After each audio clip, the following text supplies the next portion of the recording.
Hello guys, my name is Abhishek and today I'll make a video on how to create a payload which is undetectable and also bind with another software. So this video is dedicated to technical Sagar. So let's start. First of all, I'll install the Kali Linux and Windows 7 machine, that is our victim machine in VMware. So let's start with Kali Linux. Open your terminal. I don't know why this error comes up. When I install the sound on the Kali Linux, after this error comes up, but my sound is working properly. So Sagar sir, you can help me out from this error. Okay, now let's start. Make sure you have updated your Kali Linux, because what happens, sometimes you run an attack and it is not working. It also a reason why this attack is not working, because your Kali Linux is not upgraded, so you have to update it. So by typing this command,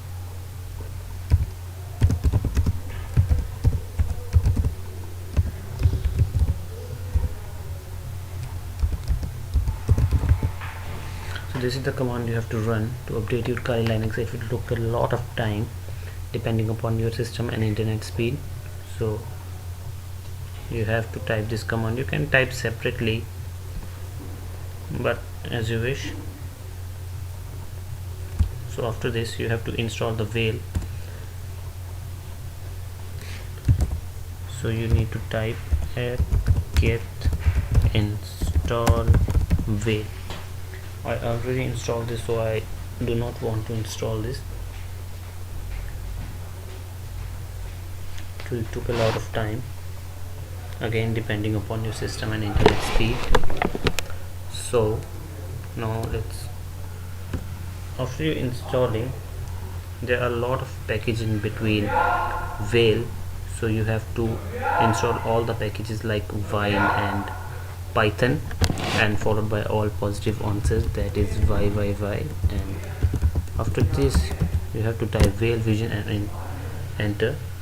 This is your Whale Vision version 2.28.2. This is the Whale Vision. You have to type list to show all the payloads. Now you can see this payload is written in different languages like Ruby, Python, C. So you have to use one of these from them. So you have to type use, and I'll use this one.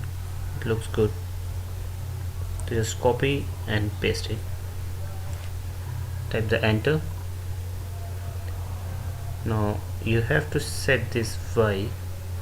The current value of Pyron is no, so you have to set this y by typing the command set. Sorry for that. Copy this, paste it, and y.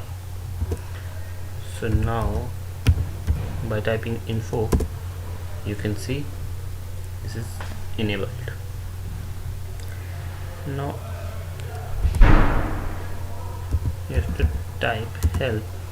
You can see you already set. You know how to check info, how to check option. Now you have to generate your payload by typing the generate command and choose the default one, that is 1. You can type tab to see more available payloads. I'll just go with the default, typing the enter. Now you have to write your local IP.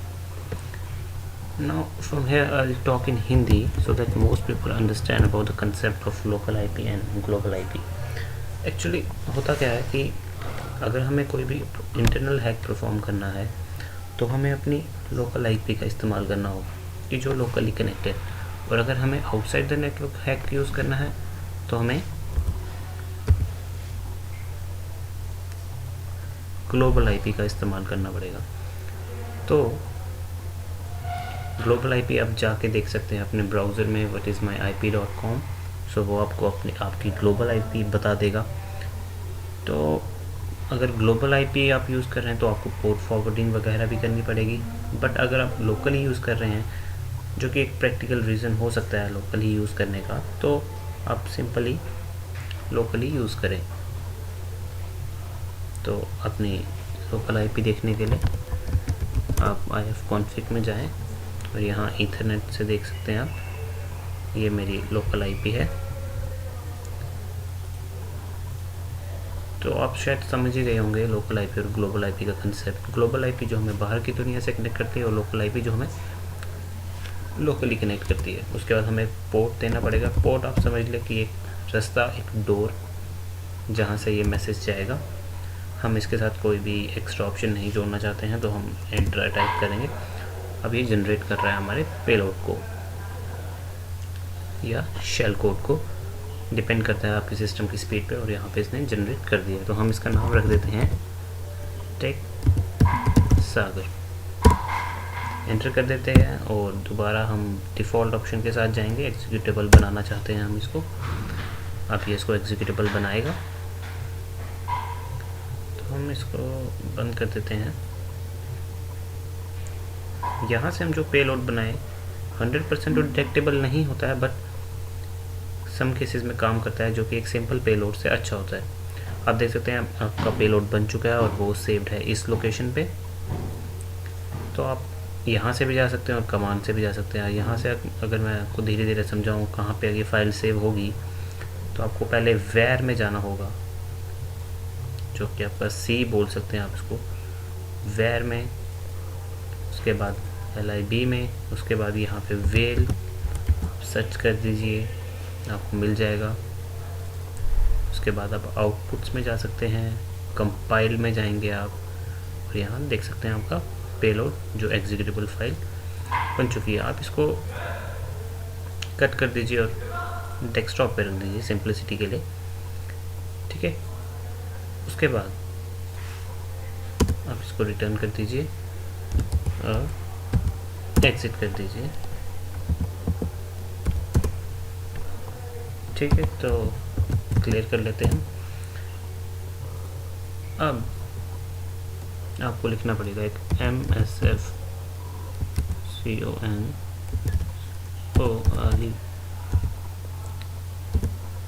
MSF sorry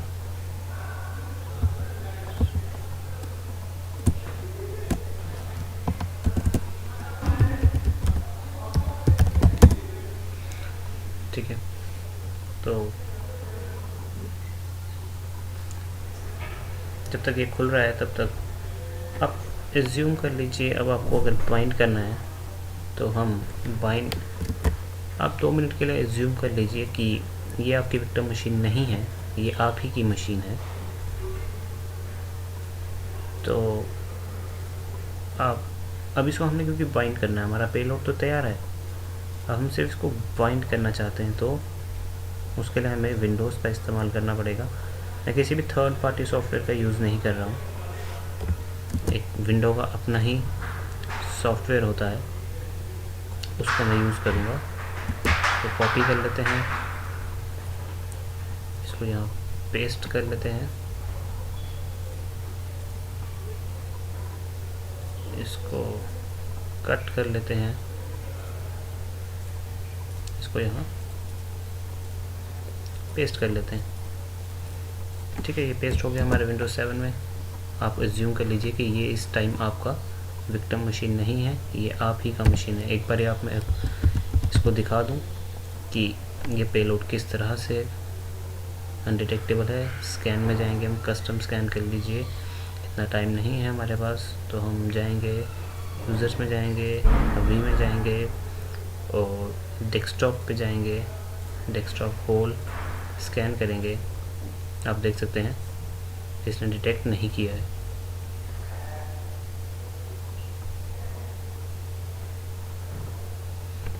ठीक है, अब हम एक software खोलेंगे जो Windows का अपना ही होता है,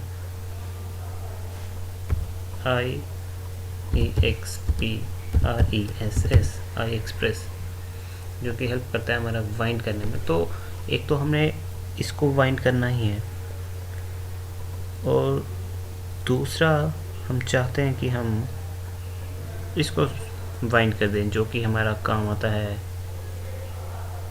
बूटेबल पेन ड्राइव्स बनाने के लिए, रूफू। ठीक है, तो ये दो सॉफ्टवेयर हम बाइंड कर देते हैं। एक ये हो गया, एक ये हो गया। तो हम नेक्स्ट पे जाएंगे, इसको खुलता ही नेक्स्ट पे जाएंगे, नाम दे देंगे पैकेज टाइटल का,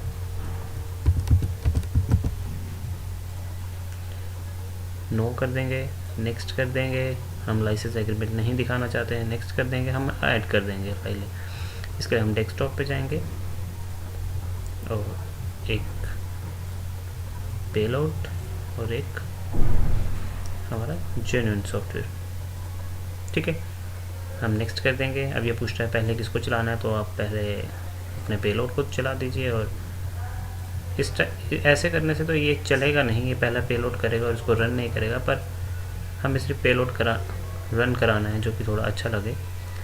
तो हम बाइंड कर देते हैं। हम कोई मैसेज नहीं दिखाना चाहते, हम इसको सेव करना चाहते हैं हमारे डेस्कटॉप पे, जो कि RUFW कर देते हैं ताकि नाम रिप्लेस ना करें, रूफू, और नेक्स्ट कर देंगे। और यहाँ पे ध्यान रखिए, नो रीस्टार्ट पे कीजिए। अगर आपने रीस्टार्ट कर दिया तो फिर तो आपका पेलोड कभी स्टार्ट ही नहीं होगा, इसीलिए आप इसको नो रीस्टार्ट पे रखें और नेक्स्ट कर दीजिए। आप दोनों सेव कर दीजिए, इसकी ज़रूरत नहीं है, नेक्स्ट कर दीजिए और ये आपका पेलोड क्रिएट कर देगा। देख लीजिए क्रिएट हो रहा है, 90%, 100% फिनिश। आपका ये पेलोड तैयार हो गया। ठीक है, अब आप चाहें तो इसको भी स्कैन कर लीजिए। ये मेरा window defender up to date है, ये भी मैं आपको बता दूं, ये कोई पुराना नहीं है, ये अपडेटेड है एकदम। कस्टम पे जाएंगे, सिलेक्ट करेंगे, नहीं यूजर्स में जाएंगे, अभी में जाएंगे, डेस्कटॉप को क्लिक करेंगे और ओके कर देंगे और स्कैन कर देंगे। ठीक है, अब हम वापस आ जाएं अपने इस पे। हम कमांड टाइप करेंगे,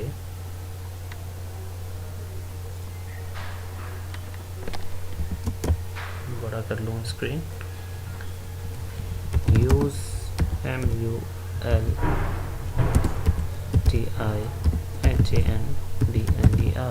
यूज मल्टी हैंडलर।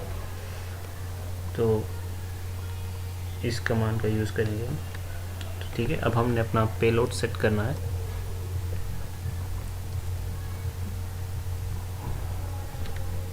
हम टाइप करेंगे सेट पेलोड windows/meter/reverse/_TCP। ठीक है,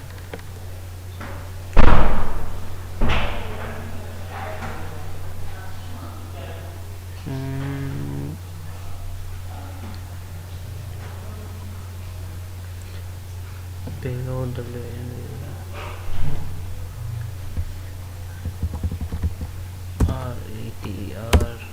ठीक है, स्पेलिंग गलत हो गए थे,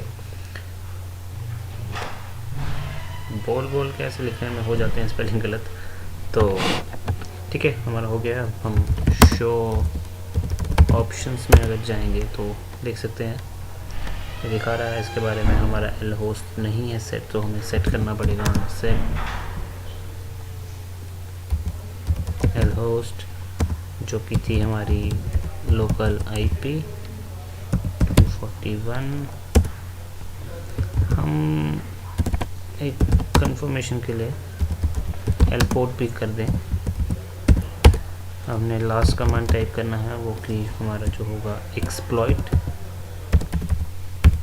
अभी हम इसको रन नहीं करेंगे, अभी हम 2 मिनट के लिए मान लीजिए कि ठीक है, ये आपका अपना ही सिस्टम है, विक्टिम का नहीं है।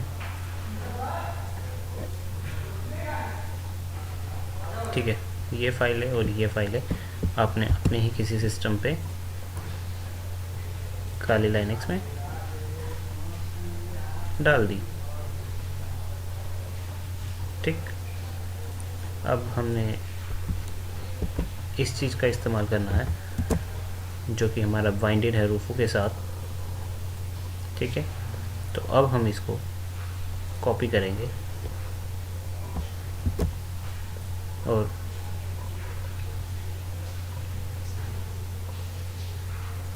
रिप्लेस कर देंगे, ठीक है। ये वाला सॉफ्टवेयर को हम इसको डिलीट ही कर देते हैं, इसको कट करेंगे हम यहाँ से।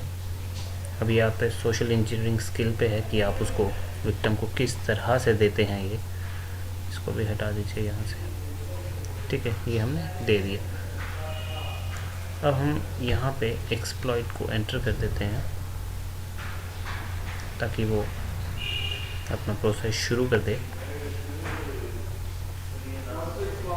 ठीक है। हम इसको एंटर कर देते हैं। जैसे ही हम एक सॉफ्टवेयर इंस्टॉल करना चाहेंगे रूफू, यहाँ हमारे मीटर शेल ओपन हो चुका है। तो आप अब एक्सेस कर सकते हैं उसका सिस्टम।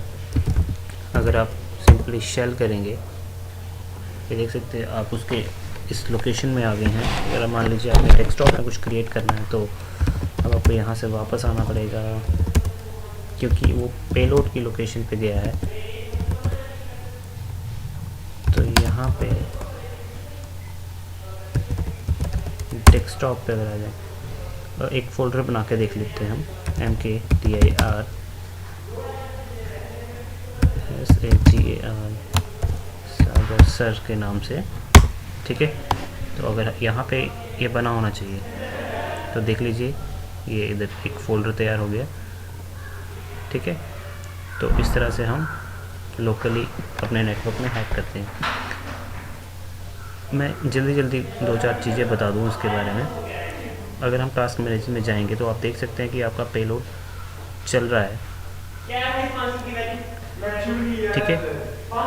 ये देख लीजिए आप, कुछ अजीब सा नाम दिखेगा आपको रूफू, ऐसे तो कुछ होता ही नहीं। अगर कुछ सिंपल भी पेलोड बनाएंगे तो वो सिंपल दिखा देगा कि जिस नाम से चल रहा है। तो सबसे पहले हमें क्या करना होता है कि माइग्रेट करना होता है। मैं ज़्यादा डिटेल कमांड्स में नहीं जाऊँगा, बस एक सिंपल सा प्रोसेस बता देता हूँ कि हम माइग्रेट कैसे करें, ताकि हम माइग्रेट ऐसी चीज़ में करेंगे जो हमारी चीज़ हमेशा चलती रहती है, जैसे कि हमारा एक्सप्लोरर, ठीक है। तो हम माइग्रेट करते हैं। हम यहाँ से कुछ भी कर सकते हैं, कोई भी प्रोसेस इस्तेमाल कर सकते हैं। सबसे पहले हम एग्ज़िट कर लें यहाँ से, मीटर में आ जाएं। हम अगर ES करेंगे तो ये दिखा देगा कि हम क्या क्या प्रोसेस विक्टिम मशीन पे चल रहे हैं, ठीक है। तो हम टाइप करेंगे माइग्रेट, MIGRATE माइग्रेट। हम जिस भी में माइग्रेट करना चाहते हैं, मैं इस वक्त एक्सप्लोरर में माइग्रेट करना चाहता हूँ क्योंकि एक एक्सप्लोरर ऐसा प्रोसेस है, अगर आपका नेट चल रहा है तो ये प्रोसेस हमेशा चल रहा होगा। तो अच्छी बात है अगर आप इसमें करें। ये देख लीजिए, अगर ये माइग्रेट हो जाएगा तो वहाँ से वो रूफू हट जाएगा। माइग्रेट सक्सेसफुली, अगर आप जल्दी से इधर आ जाएं तो देख लीजिए यहाँ से ये हट चुका है। दोबारा अगर जाएं, ये देखिए हट चुका है, पर अभी भी हमारे पास इस सिस्टम का एक्सेस है। देख लीजिए हम सिस्टम 32 में है, हमारे पास इसका भी एक्सेस है। अब एक दो बात अब प्रैक्टिकल नहीं करूँगा टाइम की रीज़न की वजह से, मैं जल्दी 2-4 चीज़ें बता देता हूँ। जैसे कि हमें इसमें अगर 32 पे है तो हमें एडमिन का एक्सेस है।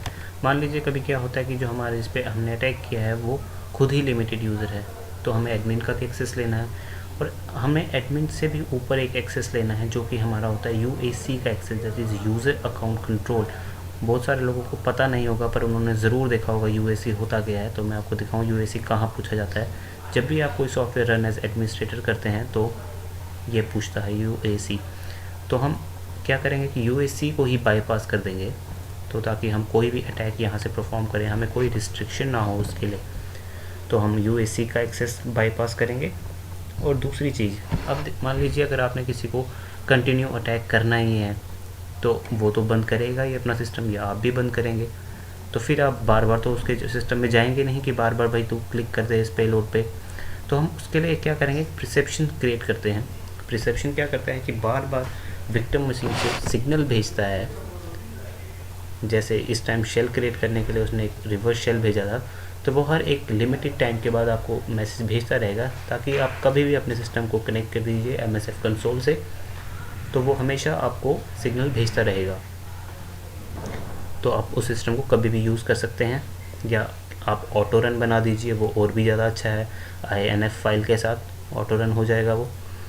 तो यही था मेरा video. I hope you like it. Thank you for watching this.